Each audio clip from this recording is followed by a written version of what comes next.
to me, promoting values and especially liberty and independence and individualism can be done in ways that people might not think of as necessarily academic, but to me, it's still intellectual pursuits that includes pop culture and philosophy. So, for example, I have a piece that just came out in Ted Lasso and philosophy. Robert and I co-authored a chapter on whether or not Ted Lasso is an egoist and what. Uh, so, so that's just a sample of like some of the work that I do in promoting intellectual diversity.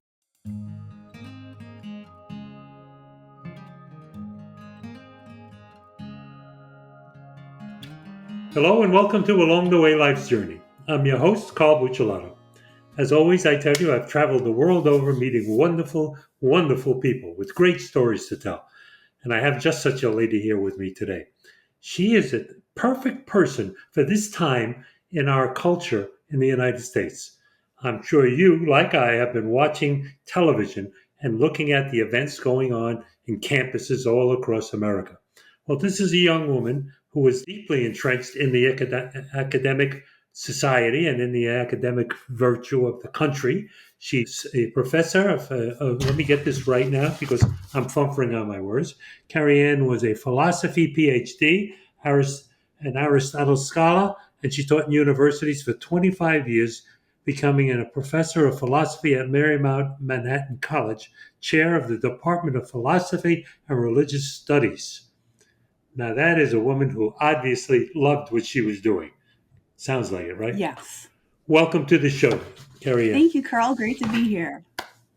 And then the last part of that paragraph says, at a certain point in 2020, you had enough. You said, I can't tolerate this kind of activity any longer. And you stood up, and I've told you before privately, I count you as a hero for your actions. I really do. So, with what's going on in America today, I'm sure you have some comments you can make and some personal observations. But first, tell the people online a little bit about yourself, who you are, where you come from, and your wonderful experiences as a teacher. Sure. I grew up on Long Island, the South Shore. I was born in Bayshore. I lived there my first 22 years of life. And we grew up kind of poor. And so I started working at age 11. I already knew well before then I wanted to be a teacher. So I started saving money. So one day I could go to this thing called college, which I knew nothing about. So I just worked really hard. I studied really hard and went to college at Hofstra University. I was a commuter student as an undergraduate. And because I worked really hard in school, I had got a scholarship to go to graduate school out in Ohio at Bowling Green State University. So I lived in Bowling Green for 13 years. I moved out there for graduate school. I got 2 masters, American Studies and in philosophy, then a PhD in philosophy. And I went out on the job market and landed my first tenure track position at John Jay College of Criminal Justice in Manhattan. So I moved to New Jersey, where I lived for 13 years. I taught for 4 years at John Jay, and they only had a minor in philosophy. So I decided to go back out on the job market, which people at the time thought was kind of risky, but I knew I wanted to be a mentor. I love teaching so much. I went into being a professor because I love learning and I love working with students and helping them learn. So I knew I wanted to be in a program where I could offer more courses and interact with students as a mentor over their entire 4 years with philosophy majors. And I landed a tenure track position at Marymount Manhattan College. So I went from the west side to the east side for my teaching, and I was there for 13 years. And I absolutely loved being a professor, whether I was teaching as an adjunct as a graduate student or as a full-time professor. The first place I wanted to be and the place I felt most at home was in the classroom, working with students, introducing them to all kinds of new ideas, a variety of ideas, helping them learn how to understand ideas really carefully, fairly. Young minds coming alive. Absolutely. Yeah, And wonderful. introducing them to different questions that they could ask about themselves and the world, and to how different people thought about them, and then let students figure out where they landed like what did they believe and why, and they had to make their own case for that. And my role was just introduce them to ideas and to help them learn to understand them as fully and carefully as possible, to be fair, and then rigorously figure out what they believed and why. And wherever they ended up, that was their responsibility as independent individual thinkers. And I stayed out of the way. You know what you're speaking is very dear to my heart because that's what I always assumed education to be, to help young minds open up and think, teach them how to think, not what to think, to explore the world, to learn what's possible, because those are the kinds of minds that go outside of the box and create change, create innovations and marvelous things that take mankind to a next step in our progress. So you were deeply involved in that, Yes. and I applaud you for that because that's what we need in this country more now than ever before. But that's not what we have any longer, is it? Very, We have an educational society that's gone far from that. yes. And that's, I don't want to overplay like how prevalent that is, although it is, it makes the headlines. And it was a big part of the reason why I left academia in 2020. However, I know I have dozens of friends who are still academics, many of them philosophy professors or history professors, economics professors at different places across the country, and they're still working in the way that I did. And they're at places that don't grab the headlines because they're helping to educate their students by and large. And Yeah, they're still yeah, in the trenches taking a stand for education, not indoctrination. And so you might not yeah. But know that's about that doesn't seem part of the current agenda. So they wouldn't play that up in the press. exact They'd make it sound like that doesn't exist anymore exact when it truly does. it does, but it's in the larger higher education landscape, unfortunately, is that a lot of those professors who are working with students who went to college to actually learn and to to develop broader liberal arts education plus skills in a particular field so they can go out into the world and do the marvelous things that they envision for themselves and build lives for themselves and their families that they hope to have someday. So there are people who are working for that, but the larger higher ed landscape, it makes it very difficult for that to be successful. Like a lot of the best people, I think, are operating with one hand tied behind their backs because a lot of the administrations at colleges are not help that not making it easy to do that. They Right. have agendas for that are politicized often, and makes it very difficult for professors to do their work in the classrooms with their students. It creates hurdles for people to access higher education in terms of the costs, emphasizing the wrong things, and trying to uh, give incentives for people not really to get as rigorous of an education as possible. There are lots of administrative incentives to grade inflate, to lure students in with promises of fancy cafeterias and sports facilities, and less emphasis and student orientation events, Yeah. and less emphasis on what goes on in the classrooms and the curriculum Yeah. of learning. So in 2020, you had had enough of it. Yeah. But what brought you to that point there where you said, I can't tolerate this any longer. I can't, in all fashion, I can't put my name on this anymore. What brought you to that point? Okay. Well, two big things. One of them wasn't political. The one of them was in trying to enroll as many students as possible to get tuition dollars. The standards for entrance decreased significantly, Yeah. and Yeah. and the fact that K through 12 government schooling education is not very good. People could get A's and B's and look on paper like they were fantastic students, come to college very unprepared.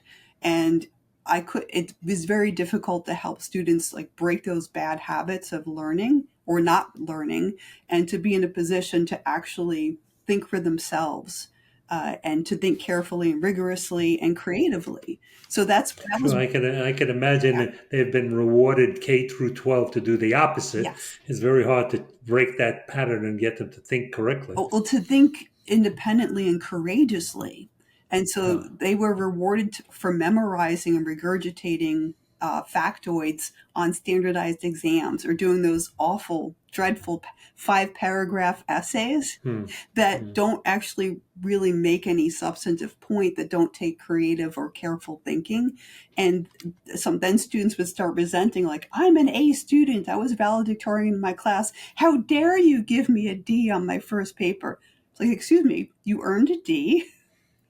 Did you see all the feedback I wrote on your essay in relation to the instructions for the assignment? Let's go to office hours and discuss it. All right, and there's room for growth. You can do rough drafts. I'd be delighted to give you lots more verbal feedback, and you can do multiple drafts on your essays. You put in the effort and time. I'm willing to meet you there. And some students learned that they wanted to work hard and improve, not just for the grade, but when they realized the skills they didn't have and the skills I was trying to help them cultivate. Uh, some of them like, wow, this is amazing. It's difficult, but now I feel like I've achieved something. Like, and when I earn something now, I know that I've actually earned it, and that somebody didn't just give me a grade for telling them what they wanted me to say. I remember seeing something on TV on a news broadcast recently where they were talking about what's happened to the American student as a result of the pandemic and staying at home, and how drastically the grades have come down, the levels of where they stand globally in terms of uh, efficiencies compared to other nations and students of other nations. And they sounded so surprised by it. And I can't imagine why they were surprised by it. Anyone with a blind eye could see what was going to happen. And if you look back in our history, you can slowly and insidiously see how the unions got involved in controlling academia. They got involved with controlling the agendas for political reasons, not for the labor force, but for political reasons. And so, have you experienced anything of that kind? I'm sure you did. Yeah, yes. Well, so far I've spoken about the lowering entrance standards and the fact that so many students were coming in with high grades, but really underprepared skills and inability to really think independently by and large. The other half of what kind of was the straw that broke the camel's back for me was the increasing politicization. Now, there had been culture wars going on, political correctness in speech in the 1980s and 1990s when I was a college student and a graduate student, but it was nothing compared to what happened starting around 2015, 2016, Yeah. where the the really deep divide in American politics, combined with the rise of social media and younger people accessing social media on their phones and different types of social media accounts taking off, where people really got into echo chambers and paid a lot more attention to what other people were saying about things, which then people who were activists, I think, were Right. harnessing for political agendas, and then they would coordinate things on campuses, stage sit-ins or walkouts or protests, and because of that, and the administration's increasing unwillingness to reject those approaches. So instead of being neutral as an institution, colleges, including the one I was last at, decided to take a very politicized stance. And the thing that I absolutely, to me, drew a line on, in addition to the things I was becoming dissatisfied with, was the requirement to have all faculty at the college in the summer of 2020. They were to begin submitting all their syllabi to the campus DEI committee and oversight committees in order to decenter the Eurocentric curriculum. That's a quotation. And Hmm. to make sure that there was sufficient diversity according to their definition of diversity, rather than what I regard as diversity, which is real intellectual diversity of Right. ideas. Right. And so when I that to me is a censorship of faculty, and maybe not censorship, but the kind of chilling effects of if your syllabi and your classes, what you're having your students read or be exposed to, doesn't meet politically what the college thinks we should be uh, providing students with. I said no. In my own mind, I said I'm not doing that, and I submitted my resignation. And since courses had shifted to going online during the early days of the pandemic anyway, and I did not want to teach online. And Robert and I, my sweetheart, we were very unhappy living in Manhattan politically. And so took the opportunity to resign, and we decided to up and move to Florida. That's Sunshine The State. Sunshine State. And interestingly, Carl, I mean, since you were a former New Yorker who lives Yes. in And now a Sunshine State resident. exactly. The and you made the move much sooner than we did. Yes. Uh, Yes. when we were making our decision, we knew we wanted to move someplace warm because we both love warm weather. However, we looked at the Cato Economic Freedom Index, and in 2020, New York was number 50, the bottom of the barrel. Mm, Believe it's mm. lower than California. We were surprised, and Florida was number one on the composite economic and personal freedom index. So I called the move going from worst to first. Good move. I hope you'll never regret it. I'm sure you No, won't. I've loved living in Florida. I've been here since the early 1970s, and I've seen lots of progress and lots of change. But I love living in Florida, and I especially love living here now under a man like DeSantis in the governorship, who has been so influential in the state. So I just want to go back a moment. sure. It seems to me we watch the TV and we see all these demonstrations going on, and I did a show that was just broadcast yesterday in which, I mentioned that fully 50% of those kids that are arrested, we find out now, are not kids at all. They're paid agitators that are there. They have no business being on Hmm. the campus, but they're part of the paid agenda to change the political sense of academia and the students. But it's a minority of the people Yes, on the campuses, the students and the faculty who are involved with that. More administrative and faculty than you would think, but still a minority. And absolutely. Yeah, and and that's part of the tragedy of it is that there were some of my former colleagues at Marymount Manhattan I absolutely loved working with, and I miss very dearly, and I miss my students. But uh, despite how many people were working in the trenches with me to maintain, intellectual independence and educational standards, the the vociferous nature of the activist faculty and administrators and increasing numbers of students who were radicalized, uh, they capitulated to that agenda. And this has been a right, long time in the making. The critical theory movement, which started about 100 years ago, this is yeah, very deliberately called the long march through the institutions of education, absolutely, media, absolutely. entertainment. And so we're seeing a lot of chickens come home to roost. Yeah, again, I want to go back to the show that I aired yesterday. I talk about a book called "The Open Society and Its Oh, Karl Enemies," Popper. which is the Bible, yeah, Papa, right? It's the Bible for George Soros and his actions that have been guided at eliminating freedom in the world for the globalist movement. But that activity, you're right, started 100 years ago. We realize, we think today, my goodness, look how fast this has all happened, but it's been slow and insidious. They've taken over the colleges, the universities. They have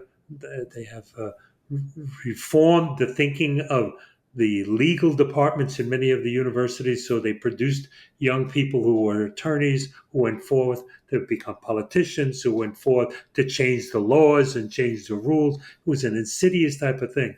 And we have to recognize, somebody was saying to me yesterday, well, it can't be any threat. There's a small number of people. I want to remind people that it was only 8% of the population that were a result of the Russian Revolution.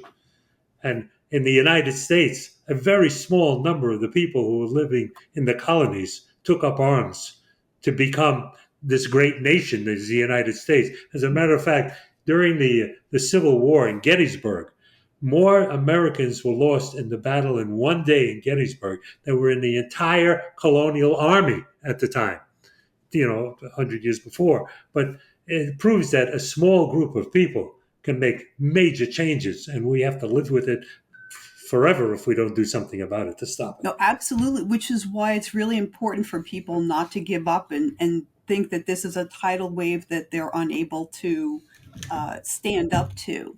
So what's No. important is to and go into the realm of ideas and where ideas can have wider appeal, which is also part of the reason why I chose to leave academia. Was I said, okay, well, where can I turn my energies? I don't want to just be a critic. What I mostly want to do is to create the values in the world from a place of love. What do I love? What do I stand for? And who can I work with to help leverage that voice of love and creativity to produce values and cooperation with others? And I decided to go and, work wider culturally with liberty oriented institutions and organizations as an independent scholar and editor to an educator to achieve that. So I'm still doing a So lot of what I love, but outside of academia. you're part of the cure, not the problem. You're working towards how do we fix this, and I love that. So how do you think? How do you think, if at all, the universities can be saved? Are there actions, specific actions? I have some thoughts in mind, but let me hear what you have to Okay, say. and then I'll be very curious to hear what your suggestions are as well, because there certainly are some things that people can do. There are institutions and organizations that want to help uh, in a multi-pronged way. So there's no one silver bullet. There are multiple things I think people Right, could pursue at the same time. So one, there's an organization, its acronym is FIRE, led by Greg Lukianoff, the Foundation for Individual Rights and Expression. And it used to be Foundation for Individual Rights and Education, but they realized it needed to expand more broadly into the culture, where if people feel like on campuses, whether as students, faculty, or administrators, staff, their free speech is not being upheld and is being trampled, or ideological and political litmus tests are being instituted in places where that's not, it shouldn't be. They can bring in FIRE's legal apparatus, and they can help them legally defend their rights to not have a politicized campus or to have their free speech trampled. So that's one thing, and they've been doing a lot of mhm. uh, legal work defending people across the political spectrum. It's not any one particular view, it's anybody's freedom of. No, defense is defense. You shouldn't be agenderized. Exactly. So Right, they're very clear, careful, and consistent in helping defend people in these rights of expression, uh, and understanding what is free speech and what free speech is not. And so they're working with people across campuses to challenge some of that politicization. Another is there are some people who have a lot of money that they have earned through their entrepreneurial endeavors, and they have really warm memories of their alma maters.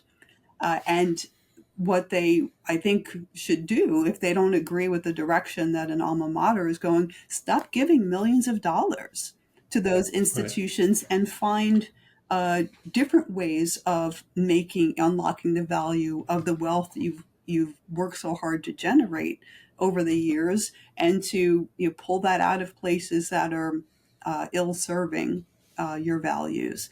Uh, and then you can support new endeavors. For example, one of the things I'm doing is working with Marcia Enright, who is seeking to open Reliance College in the fall 2025 as an alternative college that is dedicated to independence and self reliance and entrepreneurship along the lines of the principles that we were talking about earlier, Carl.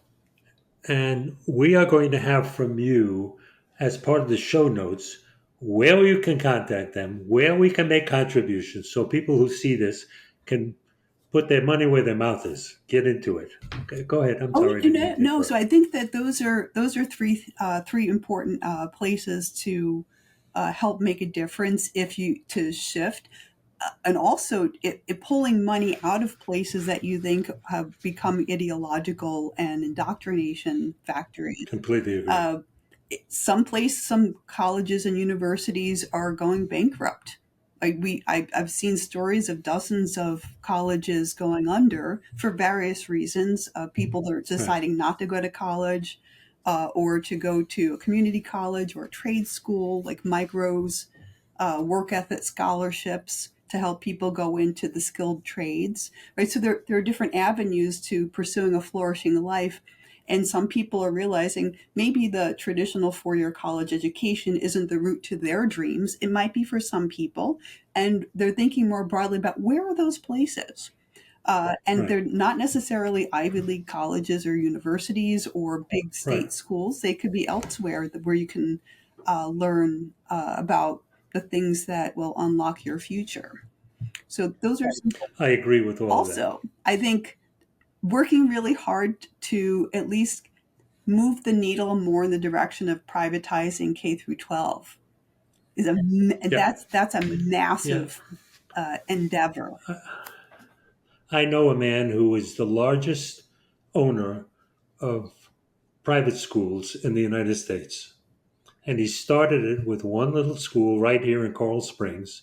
And he recognized what a difference he could make on the children's futures that it began. And he was a great businessman. So he's developed it to where he has them all over the United States now. And I know a young woman who has created programs for tutoring and scholarship and teaching remedial reading and children with dyslexic issues. And he and she are working together to create these programs. Do you know that 21% of the undergraduate student body are diagnosed in some way as having dyslexia or ADT? And they give them medication for it. Oh, And in recent studies have proven 50% of them have been misdiagnosed. 50% are being treated in a way like they shouldn't even exist. So to me, that's a passion to me. So we're getting involved in that. So what do I think? I think that as long as we have a government that insists on subsidizing universities that break the rules and do not support the the American way of life, those subsidies somehow should be put to the test. If you allow the kind of demonstrations, now I believe in demonstration, free demonstration. I think you have to have the right for free demonstration. yes. But when you attack vehemently the university in its substance, when you attack its buildings, when you attack its student body, where like in Columbia and New York, there are 5,000 Jewish students in Columbia and New York that cannot go to school because a handful of people are making hate statements and threatening them, and the administration has done nothing about it. Now, that should never happen in the United States, never. So we should stop funding those administrations, those schools, which would affect the vesting and the vetting and the vesting and the tenure of many of the the faculty who are whacked out and probably will need to leave if we stop paying them. And there will be legal contests for it. But I think that we have to go back to the beginning of where colleges began, with young people learning how to think in their local communities, not necessarily in the white collar Ivy Towers of America. That's great, and there's a place for that. But first, we have to start with the fundamentals. And I believe it's important for American people to get back to recognizing what can be done on the local grass level for politics. Get involved with your local school board. Understand what's happening. I sat on the board of trustees of St. Thomas University for 10 years, and it was amazing to me what could be done when the parents and the local people got involved. How all of a sudden these young students who were thought to be useless for the future became paragons of what could happen. And I think That's people getting involved, and I believe we need more of it. We have to stop being fat and lazy and sitting on the couch at night. We have to get involved. It's important to be involved. So that's I'm on my soapbox again, but I'll get off it.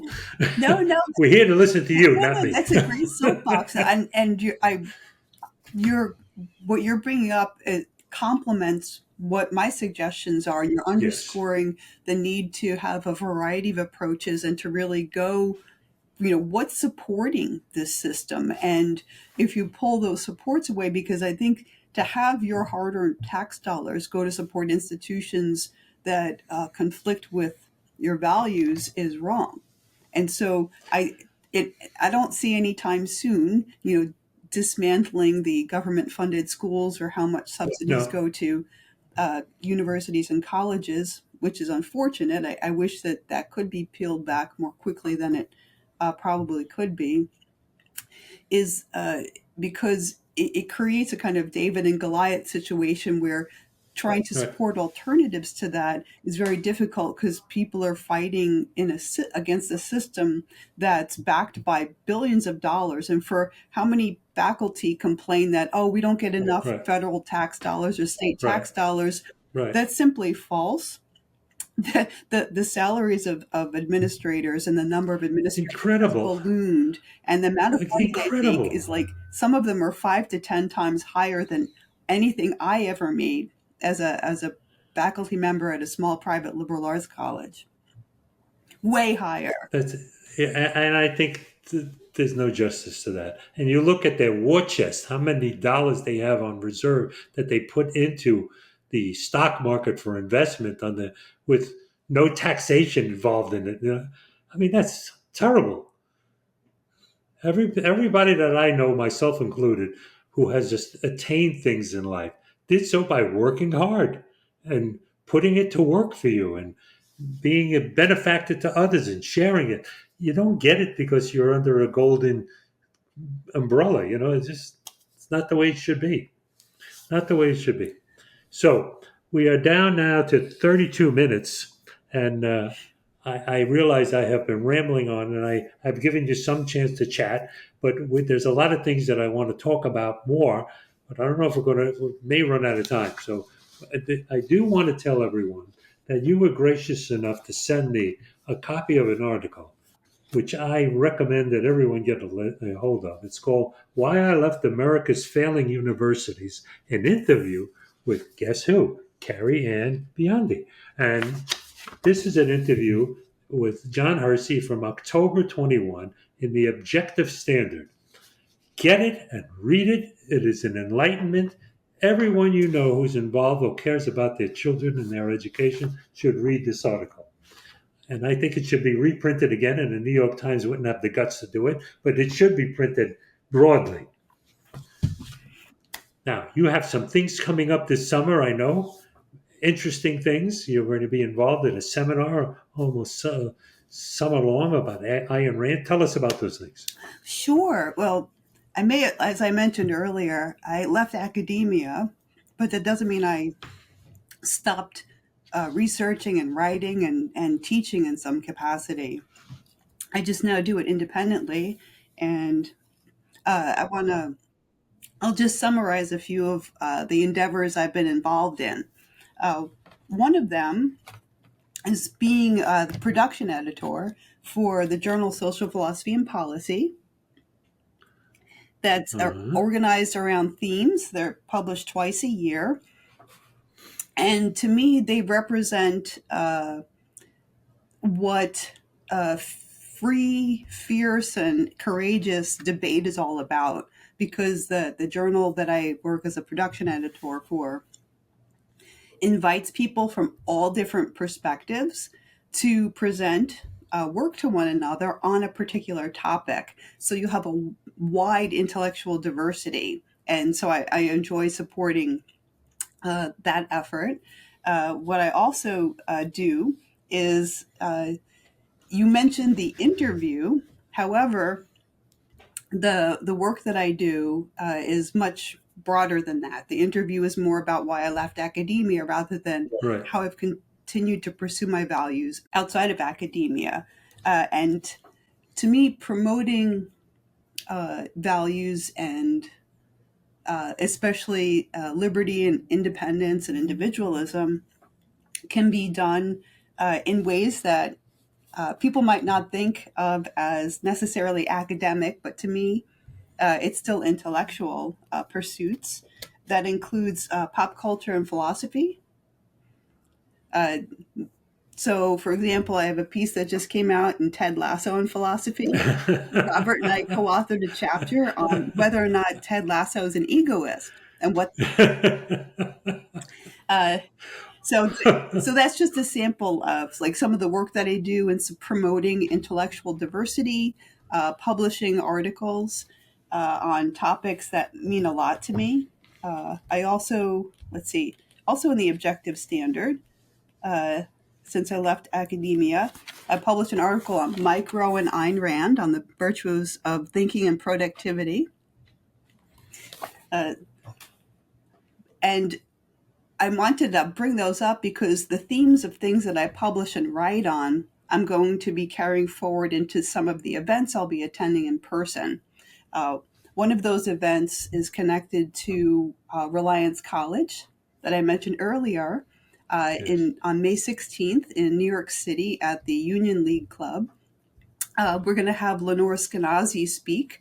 She's the author of Free Range Parenting, and she and Jonathan Haidt, who just published another book called The Anxious Generation, looking at how has the state of culture come about, how that's affected students in high school and college, and so she's going to be giving a presentation on that as part of a dinner to bring people together to learn about Reliance College.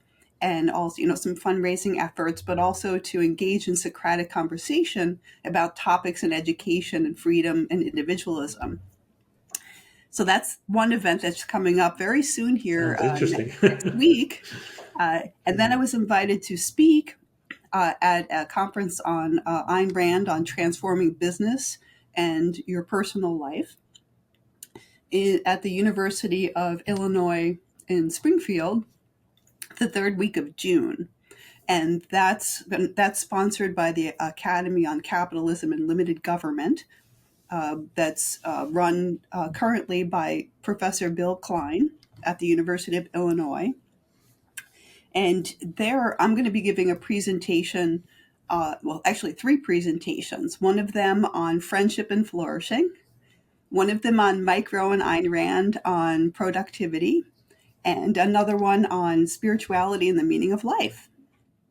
Wow. Yeah. And That's quite a diversified group of things. yes, and I'm just You have many, you're like a diamond. You have many facets to I'm you. interested in many things, but what I'm most interested in is helping people learn to think for themselves and Right. flourish in the world, and to help them figure out how to guide their choices in a principled way so that when they're living every day of their lives, they're living in meaningful, purposive ways that brings them joy and elevates the world of the people around them. Now, I'm just one of four faculty at this summer seminar that people are invited to register for if they're able to attend and travel to. The other three faculty are William Klein, uh, Stephen Hicks, and Richard Salzman. And they're going to be talking about various other topics that complement mine. They're going to focus on entrepreneurship, capitalism, objectivity, at business ethics and those sorts of topics. So it's going to be a Mhm. really wonderful week, and I'm looking forward to people of all ages, whether they're college students, non-traditional students, or business people in the area, all coming together to talk about these amazing topics. So you could see, like, They're wonderful I left topics. academia, Wonderful but topics. academia hasn't left my heart. Nor should it, because you can contribute greatly to it. Your passion for it can contribute greatly. And the world needs it. We need it in this country desperately, but the world needs it. We need to come back to a place of peace and harmony where, you know, in scripture talks about the peaceable kingdom when the lion lies down with the lamb. An end to the kind of ridiculous strife that comes about when people want to dictate over others because they have power, the power of the gun and the power of the dollar. Stop that stuff. Yeah, and to actually Anyway, even I transform the conversation around power, because I think the word power is deeply misunderstood. Like, to be empowered is a good thing. To yes, to, be to be empowered, not empowered, to be power over people. exactly, not That's having right. power Right. over people, but to unlock your potential. Like in That's right. Aristotle's language of actualizing your potential, that's to Absolutely. unleash your power, but in very healthy, beneficial ways for yourself and those around you. And that's what I'm about. My grandfather was an immigrant from Sicily, and he used to tell me something I didn't realize until much later in life. He probably read it somewhere because he used to say, "Be the best you can be. Be the best you can be. Whatever you do, be the best at it. Be the best you can be." And I have loved that message, and I've held it close to my heart all my life.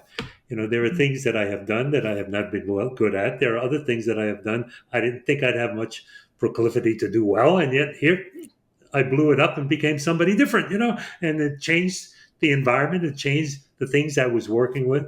I will tell you just a little bit when you talk about teaching entrepreneurialism. I had the good fortune and the privilege of teaching American entrepreneurialism in Moscow in 1991. Wow. And it was an experience. That's enough for today. That's another show, Oh, folks. I look forward to hearing that show because we need a whole hour Okay. just on that, Carl. That Oh, must at be an least, at amazing least. story. Just to overcome my tears when I walked into Red Square and saw people on their knees with candles at night, being able to praise their God publicly without fear of being thrown in jail. Or killed. Can you imagine what that felt like to see people who were oppressed for so long and now had the freedom to do that?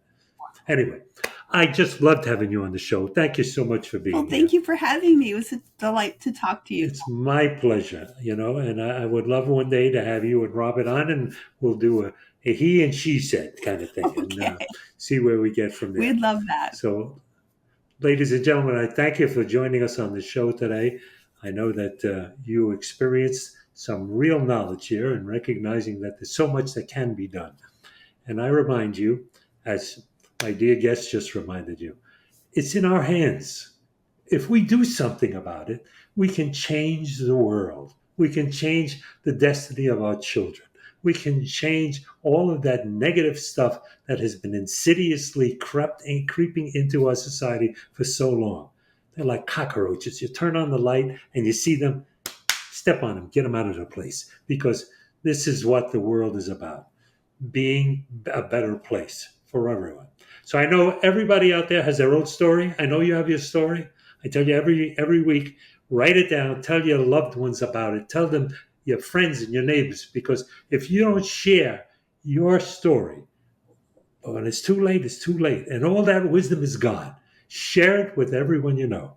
And I'm going to tell you what I tell you. I'm this big blustery guy from Brooklyn, but I know one thing to be true. Get somebody you love today. Give them a big bear hug and tell them you love them. It may be the only time they hear those words. Tell them you love them. And I'm quite sure God does too. So I love you, young lady. Can't reach you, but I'm saying I love you. God bless you all. Bye bye.